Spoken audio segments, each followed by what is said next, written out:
体の角度による変化。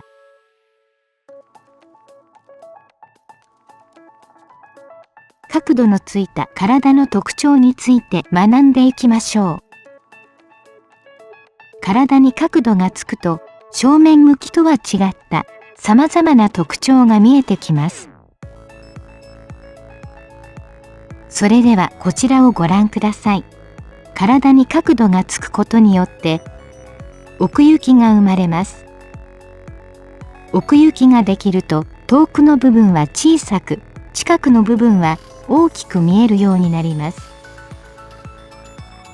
これにより腕や脚部の長さも変わります。これは単純な形でも同じです。こちらの箱をご覧ください。箱に奥行きがつくと、手前の赤い線は長く、奥の青い線は短くなっていることがわかります。このように体に角度がつくことで、パーツの長さが左右で変わるので、覚えておきましょう。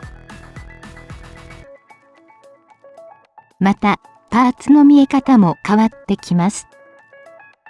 例えば、大胸筋や腹直筋などの筋肉に角度がつけばつくほど、奥側の部分は見えなくなっていきます。正面の時は左右対称に見えていたパーツも、角度がつくと手前と奥のパーツの見え方が変わるので注意しましょう。奥行きは左右につくだけではなく、上下にもつきます。下に奥行きがついたものを俯瞰、上に奥行きがついたものを煽りと言います。近くの部分は大きく、遠くにある部分は小さく見えます。箱を体に置き換えるとこのようになります。さらに横の角度が加わると、このように3つの面が見えている状態になります。こういった複雑な角度の場合は、特に奥行きや空間を考える必要があります。角度がつくと手前と奥でパーツの長さや見え方が変わります。